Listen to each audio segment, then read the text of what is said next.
구약성경 느헤미야 제3장 1절에서 13절 말씀입니다. 느헤미야 제3장 1절에서 13절 말씀입니다. 네, 우리 말씀 보기 전에 한 가지 간단한 광고 드리고 싶은 것은 저희 교회가 지금 153 성경 통독을 하고 있습니다. 153일 동안 성경 통독을 7월 1일부터 시작은 했습니다. 그래서 오늘 이제 15일째 되는데요. 혹시 몰라서 참여하지 못하신 분들은 나가시면서 주보 옆에 그 도움이 되는 소책자가 있습니다. 제가 매일 읽을 분량의 내용을 간단하게 각 장마다 요약을 해드리고 실제 통독하는 것은 성도 여러분들이 소리내어서 읽는 그러한 일정으로 하고 있습니다. 도움이 되시면 좋겠습니다. 네, 우리 느헤미야서 제3장 1절부터 13절까지 말씀 우리 같이 합독하도록 하겠습니다. 시작. 그때에 대제사장 엘리야십이 그의 형제 제사장들과 함께 일어나 양문을 건축하여 성별하고 문짝을 달고 또 성벽을 건축하여 함메야 망대에서부터 하나넬 망대까지 성별하였고 그 다음은 여리고 사람들이 건축하였고 또 그 다음은 이므리의 아들 삭굴이 건축하였으며 어무는 하스나의 자손들이 건축하여 그 들보를 얹고 문짝을 달고 자물쇠와 빗장을 갖추었고 그 다음은 학고스의 손자 우리야의 아들 무레로못이 중수하였고 그 다음은 무세사벨의 손자 베레갸의 아들 무슬람이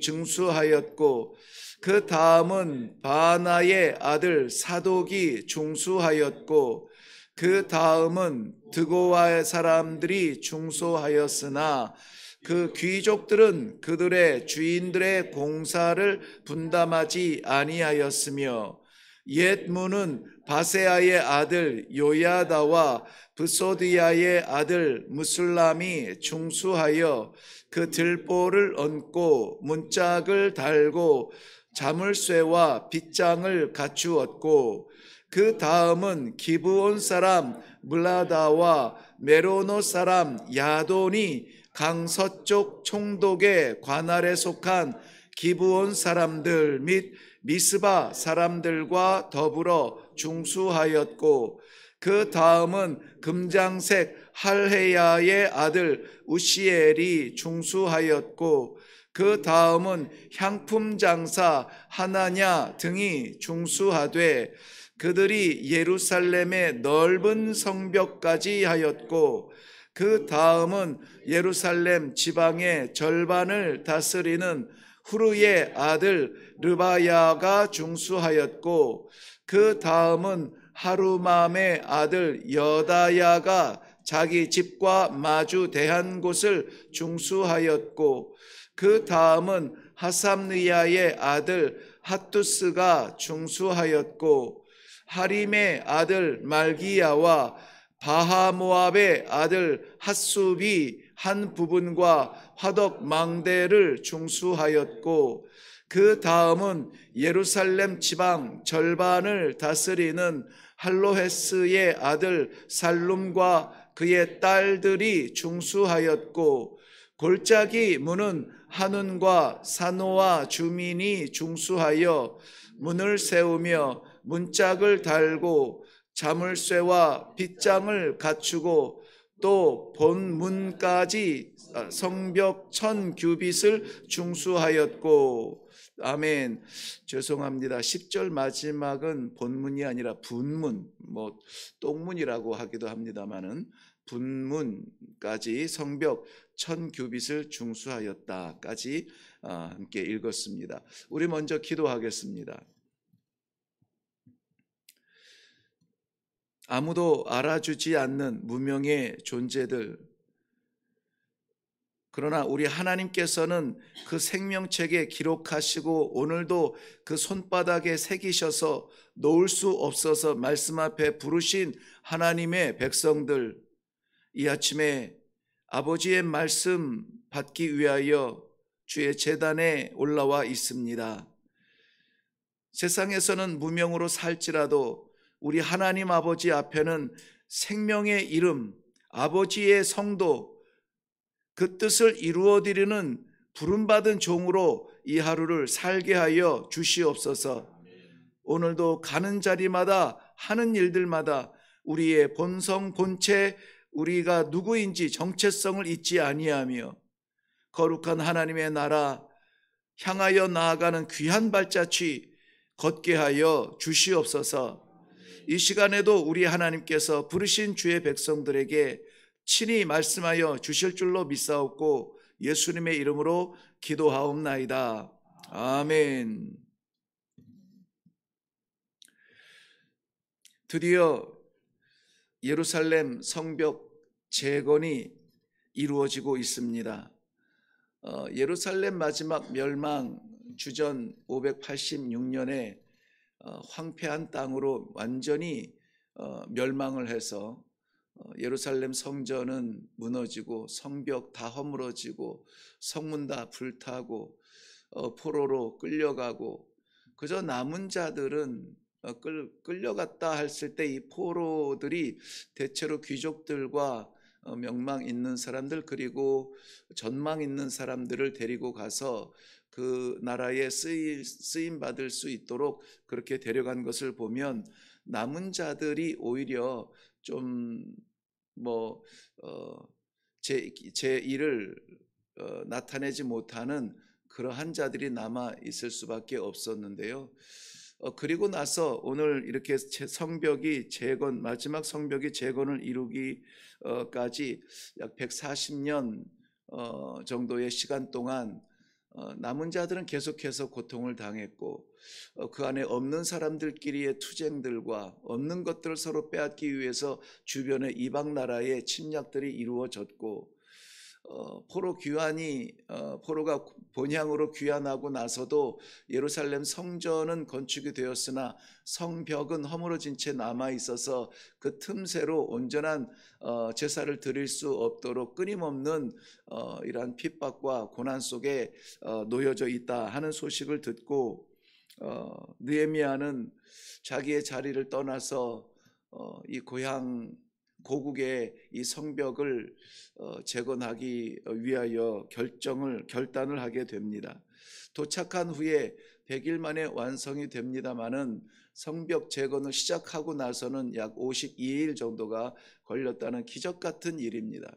예루살렘을 둘러싼 모든 성벽을 52일 만에, 이거 집 한 채 짓기도 쉽지 않은 기간 동안에 성벽을 이루었다라고 하는 것은 정말 대단한 일이 아닐 수가 없습니다. 이러한 기적 같은 일을 위해서 한 사람의 결단이 일어납니다. 물론 그 결단 이전에 하나님께서 정하시고 택하시고 부르신 하나님의 섭리가 있겠지만, 부르심 앞에 결단하여서 수산성, 그 좋은 솔로몬의 성보다 비교할 수 없이 아름답다는 그러한 수산성을 떠나서 무너진 예루살렘 성까지 이 1600km 되는 거리를 마다하지 아니하고 저를 보내주십시오라고 왕 앞에 자원할 수 있었던 그 결단, 돌아와서도 쉽지는 않았습니다. 우리 2장 조금 위로 올라가 보면 17절 하반절 말씀에 보면은, 자, 예루살렘 성을 건축하여 다시 수치를 당하지 말자, 이렇게 마음을 모으고 시작을 합니다. 그런데 18절 하반절, 한 절 뒤에 하반절을 보면은 백성들도 이렇게 화답을 합니다. 자, 이제 일어나 건축하자, 일어나 건축하자. 그런데 한 절 뒤에 19절 말씀을 보면은 그렇게 자기의 허물어진 것을 세우고 다시 시작해 보겠다는 백성들의 연합하는 마음을 업신여기고 조롱하는 사람들도 나타납니다. 그러니까 선한 일, 귀한 일인데도 불구하고 결단하고 그 모든 것을 포기하고 시작을 하는데도 불구하고 뭐가 있다고요? 업신여기며 조롱하는 사람들이 있다는 것입니다. 이것은 주의 일을 하다 보면 반드시 만나는 일입니다. 내 일이 아니라, 내 삶이 아니라 하나님의 나라와 주의 제단과 성도로서의 감당할 사명을 위하여서 내 한 몸 내려놓습니다. 내 한 길을 포기합니다 하면서 순종하면서 시작하는데요, 모두 다가 화답하고 모두 다가 응원해 주면 좋은데요, 반드시 장애가 있고 업신여기며 조롱하며 방해꾼들이 반드시 있다는 것입니다. 애들 말대로 딴지를 건다고 하죠. 뛰어가고 달려가며 전적으로 힘써도 다하지 못할 그러한 십자가를 지고 달려갈 때에 여기저기에서 불쑥불쑥 뛰쳐나와서 딴지를 건다는 것입니다. 어떻게 해야 됩니까? 이거 내 일 아닙니다. 주의 일입니다. 이거 교회 일입니다. 성도들을 위한 일입니다. 그런데 이렇게 장애가 있고 이렇게 이 방해가 있으면 나는 못합니다 하고 주저앉아야 될까요? 오늘 이 본문 말씀의 정신에 보면은 이것은 하고 싶은 일이 아니라 나라와 민족을 위하여서 고통당하는 그러한 동포들을 위하여서 해야만 되는 일이었습니다. 그러므로 이 해야만 되는 일 앞에 방해가 있어도, 장애가 있어도, 유혹이 있어도, 애들 말대로 딴지 거는 일이 있어도, 걸려 넘어져도, 무릎팍이 깨져도 나아가야 되는 일이 있다는 것입니다. 그 일이 누구의 일이며 어떻게 감당해야 되는가 하는 것을 오늘 말씀 가운데 우리는 받게 되고, 그 가운데 우리는 소외당한 사람이 아니라 쓰임받는 종으로 일어서기 위하여 기도하는 이 아침이 되기를 주님의 이름으로 축원합니다. 그저 안 하고 그냥 모른 척하고 눈 질끈 감으면 편한데, 방치하면 편한데 그 일을 감당함으로 말미암아 어려움을 당한다. 왜냐하면은 나는 편해요. 나는 안 하면 되고 나는 피하면 되는데 외부의 침략, 이방인의 침략으로 말미암아 세워진 성전의 역할을 다하지 못하고 백성들이 늘 핍박을 당하니 두고만 볼 수 없고 생각만 할 수 없어서 이 한 목숨 들여서 그 일을 감당하는 것입니다. 교회 일도 보면은 여러분 어느 교회나 마찬가지일 건데요. 왜냐하면 보편적으로 이야기하는 것이 그렇습니다. 정말 성수주의를 하며 성도로서의 사명을 감당하며 주의 맡기신 제단을 위하여서 일하는 사람들이 약 30% 정도면은 굉장히 건강한 교회라 이렇게들 이야기합니다. 그러면 70%의 예배를 참석하는 사람들은 예배를 참석하는 거죠. 주의 맡기신 사명, 십자가, 주께서 맡기신 이 마지막 시대의 복음, 전도, 선교 이런 것들에 대해서는 그저 그거는 맡긴 사람들이 하는 거고 나는 내가 할 일은 내가 할 것이다. 예배에 만족하는 사람들이래요. 그런데 놀랍게도 주의 제단과 성도들을 위하여서 이런 모임, 저런 헌신, 저런 봉사 이런 일에 관심을 가지고 뛰는 사람들이 30% 정도라고 하는데 정말 내일처럼 희생하면서 일을 하시는 분들은 그보다 훨씬 더 적다는 것이 우리의 현실이 아닐까 이런 생각이 듭니다. 그럼에도 불구하고 오늘 하나님께서 말씀에서 우리에게 보여주시는 것처럼 양문이 서고 어문이 서고 또 이 분문이 서기까지 하나님의 나라가 세워져 가고 있다. 이스라엘의 수도인 예루살렘 성벽이 세워진다라고 하는 것은 어떤 물리적인 건물들과 벽돌이 올라간다는 의미가 아니라 하나님의 그러한 택하신 자리와 택하신 백성들과 하나님께서 정하신 그러한 예배가 예배다워지는 그러한 회복의 시작이 되어가고 있다라는 의미에서 오늘 우리가 외면할 수 없는 그러한 말씀인 것입니다. 보면은 가장 먼저 시작한 것은 양의 문이라 했습니다. 양의 문, 그야말로 염소 양 할 때 The Sheep Gate라는 양의 문입니다. 이 양의 문 곁에는 우리가 잘 아는 대로 베데스다 연못이 있죠. 먼저 위치를 보면은 예루살렘의 가장 그 북쪽에 북동쪽이라고 보면 되겠습니다. 북동쪽에 있는 첫 문이 양의 문이고요. 이 양의 문은 예루살렘 성전에서 가장 가까운 문입니다. 그리고 이 양의 문 곁에는 베데스다 연못이라고 하는 못이 있고요. 그 곁에는 제사에 올릴 수 있는 양들을 파는 작은 시장이 열리고 있고, 아니면은 먼 길을 제사를 위해서 데리고 왔던 이 양들이 먼지에 더러워지고 그런 것들을 이제 깨끗하게 씻어서 제사에 드릴 수 있도록 온전한 상태를 만들어서 성전에 데리고 가서 제사를 드리는 그곳이 어디냐면 이 양의 문이에요. 그래서 양의 문은 이 씻는다라는 의미에서, 그리고 제사 드리기에 적합한 상태로 만든다는 의미에서의 물입니다. 여기에서 많은 양들이 씻기고 제사를 예루살렘 성전에서 제사를 드릴 수가 있겠죠. 그런데 이것을 예수님께서는 38년 된 움직이지 못하는 이 중풍병자를 고쳐 주심으로 말미암아 이 베데스다 연못에 있어도 예수 그리스도를 만나 새롭게 됨으로 말미암아 이 성전에 들어가 예배를 드릴 수 있는 상태로 변화시켜 주신다라는 의미로 우리가 받을 때에, 우리는 이 베데스다 못과 이 양의 문을 좀 의미 깊게 생각할 필요가 있습니다. 그 서쪽 방향으로 이 예루살렘 성전이 건축되는 방향을 보면은 북동쪽에 있는 가장 그 첫째 문, 양의 문, 예루살렘 성전을 중심으로 해서 양의 문이 먼저 건축이 되어지고 시계 반대 방향으로 이렇게 거꾸로 이렇게 지어져 가는 것을 보는데요. 오늘은 북쪽과 서쪽의 성벽과 성문이 지어지는 것을 볼 수가 있습니다. 서쪽 방향으로 한메아 망대와 하나넬 망대가 건축이 되어집니다. 그리고 하나넬 망대를 지나서 북서쪽이 되겠죠.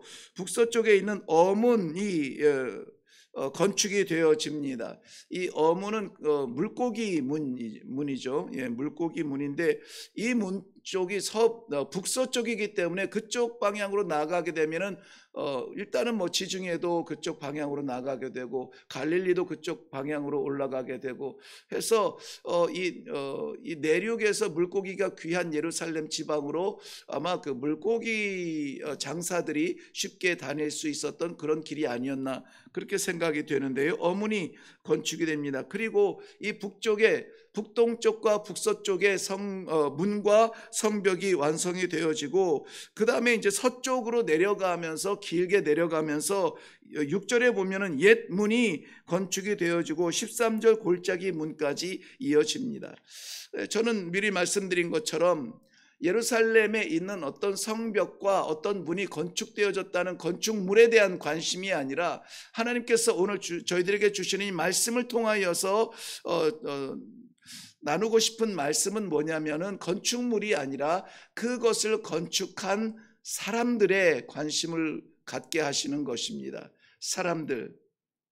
물론 허물어진 성벽을 세워진 일도 귀한 일이죠. 불타버린 성문을 다시 세우고 문고리를 하여서 든든하게 지키는 것도 귀한 일입니다만은 이 재건에 동참한 사람들을 보면은 제가 간단하게 요약을 해드리면은 먼저 이 낯선 희한한 읽어보지 못한 이름들이 다양하게 등장하는데 18명의 개인 이름들이 등장합니다.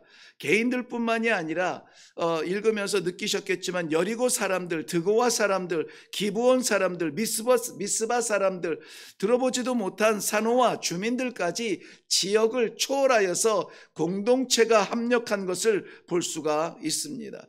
그들의 직업을 보면 1절 말씀 보면 시작을 이렇게 하죠. 그때의 대제사장 엘리야십이 그의 형제 제사장들과 그랬습니다. 그러니까 대제사장과 제사장들은 보통 이 가운을 입고 일을 하지만, 그러나 이것들 다 벗어 제치고 이 양의 문과 성벽을 건축하는 일에 앞장서기 시작하고요. 7절 말씀에 보면은 그 지역에 힘 있는 지도자들이 앞장서서 나섭니다. 8절 말씀에 보면은 금 세공업자, 금을 만들어서 이 모양 저 모양으로 파는 사람까지 등장하고요. 그 다음에 보면 향품 장사가 나오고 9절과 12절에 보면 예루살렘 절반을 다스리는 사람도 나옵니다. 그 다음에 남자들뿐만이 아니라 딸들까지 동원이 되어졌다라고 나오고 있습니다. 우리는 세 번째 포로 귀환이 이루어지면서 성벽 재건을 이루고 그것을 우리는 느헤미야의 성벽 재건이라 이렇게 부릅니다마는 많은 사람들이 힘과 뜻을 모았다는 것을 볼 수가 있습니다. 다양한 직업의 사람들이고 다양한 지방의 사람들이고 다양한 가문의 사람들이에요. 여기에서 개인을 소개할 때에도 개인 한 사람을 말하지 아니하고 누구의 자손 누구의 아들이라고 말하는 그 혈통을 이야기하고 있는데요. 이 가문이 다 달라요. 그리고 이 부름받은 지역이 다릅니다. 합심하여서 그 일을 위해서 일어난 사람들의 그 뜻이 능력들이 다 다양합니다. 그런데 합심하여서 이 일을 해내고 있다는 것입니다. 여러분 늘 제가 이 새벽 예배도 늘 말씀드렸나요? 우리 교회 주일에는 제가 늘 말씀을 드리는데 이 교회가 하나님께서 세우신 예수 그리스도를 머리로 한 모든 이 성도들이 지체가 되어서 하나님의 나라를 이루기 위한 그러한 합력하는 그러한 공동체입니다. 이 교회는 누구 개인의 교회가 돼서는 안 돼요. 목사의 교회가 돼서도 안 되고 힘 있는 장로의 교회가 돼서도 안 됩니다. 누가 교회를 개척하기 위해서 뭐 얼마의 돈을 들였으니까는 그만둘 때 그만한 돈을 다시 돌려달라 이런 장사꾼의 교회가 돼서는 안 되는 것입니다. 그런데에 뭐 인간적이니 무슨적이니 하면서 또 호응하는 것도 문제가 있어요. 교회는 분명히 하나님께서 세우신 교회고 교회의 머리는 예수 그리스도 외에 그 어느 누구도 명령할 수 없고 예수 그리스도께서 뜻을 세우신 것을 각 지체가 발이 걸어가고 손이 움직이고 심장이 뛰며 그 일을 감당하는 것처럼 모든 부름받은 종들은 다 하나님께서 택하신 종으로 이 하나님의 사명을 감당해야만 되는 것입니다. 감당해야 된다는 말에서는 우리가 마음을 동의할 줄로 믿습니다. 그런데 이 하나님께서 부르신 주의 제단과 공동체 안에서 하나님의 뜻을 이루기 위하여서는 구경꾼이 되어서는 안 된다는 거예요. 거기에는 우리가 긴장이 될 줄로 믿습니다. 내가 구경꾼이었었나? 아니면은 하나님께서 맡기신 이 거룩한 일에 부름받아 감격스럽게 뛸지라도 피곤치 아니하는 하나님의 은혜를 맛보는 그러한 성도로 살아가고 있는가 하는 것입니다. 오늘 이 예루살렘 성벽 재건을 통하여서 우리는 느헤미야를 기억하지만 그러나 이것은 누구에게 맡긴 것이 아니라 모두에게 맡기신 사명이라는 것을 우리 본문 가운데서 우리가 깨달을 수 있기를 바랍니다. 먼 거리 짧은 거리 빈부 귀천이 없었습니다. 딸들까지 동원되었고 그 땅을 다스리는 사람들까지 동원이 되었습니다. 숫자에 세지도 못하는 여인들도 동원이 되는 그러한 총동원의 역사가 예루살렘 성벽 재건의 역사라고 하는 것입니다. 저희 일회교회 공동체에도 예배가 되어지기 위하여서 아니면은 이 교회 사명을 다하기 위하여서 많은 사람들이 보이지 않고 무명으로 애쓰고 수고하는 그러한 합력의 현장을 볼 때에 저는 너무나 감격스럽습니다. 그래서 이 외부 사람들이 오거나 어제도 한 선교사님이 와서 말씀을 나누면서 저는 대번에 이렇게 소개를 했습니다. 우리 일회교회는 성도들이 참 좋은 교회입니다. 성도들이 좋은 교회입니다.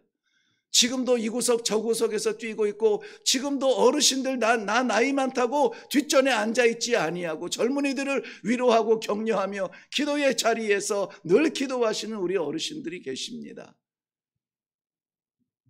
사랑하는 성도 여러분, 예루살렘으로 회복되는 일에 쓰임받은 이 이름들 우리는 처음 읽지만은 아마 외울 필요도 없고 아마 그냥 오늘 지나간 이 본문이 언제 다시 돌아올지는 모르겠습니다. 그럼에도 불구하고 저는 이 이름 한 이름을 부를 때마다, 읽을 때마다, 묵상할 때마다 참으로 귀한 영혼들로 새겨집니다. 이 시대에 하나님께서 하나님의 나라와 하나님의 백성들을 바로 세우기 위하여서 부르실 사람, 택하실 사람, 쓰실 사람이 있다면은 소외당하지 아니하도록 하나님 기억하여 주시고, 들어서 주시고, 쓰임받게 하여 주시옵시고, 헌신하게 하여 주시옵시고, 누리는 자리보다 베푸는 자리에서 이름이 기록될 수 있도록 역사하여 주시옵소서. 저는 새벽 예배의 기도의 동지들이 그 정도의 기도는 할 수 있을 줄로 저는 믿습니다.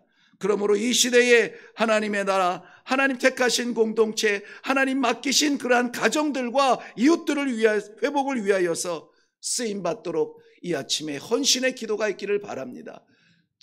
주님, 제가 여기 있습니다. 나를 보내주옵소서. 나를 사용하여 주옵소서. 오늘도 그렇게 그 길을 가기를 원합니다. 기도하는 귀한 아침이 되기를 바랍니다. 기도하겠습니다. 예루살렘 성전이 세워지고 예루살렘 성벽이 재건이 되어지고 이 시대에 교회들이 세워지고 교회가 건축이 되어지고 우리 주님께서는 가장 화려하게 지은 헤롯 성전도 돌 위에 돌 하나 남지 아니할 것이라고 말씀해 주셨는데, 우리는 여전히 눈에 보이는 것, 우리는 여전히 귀에 들리는 것에 관심이 있지는 않은지, 이 시간에 아버지, 우리의 이 가시적인 시력을 내려놓고 우리 하나님 아버지 앞에 쓰임받기 위하여서 우리의 마음을 드리고 우리의 시간을 드리고 우리의 헌신을 약속하는 귀한 아침 말씀하여 주시니 감사합니다.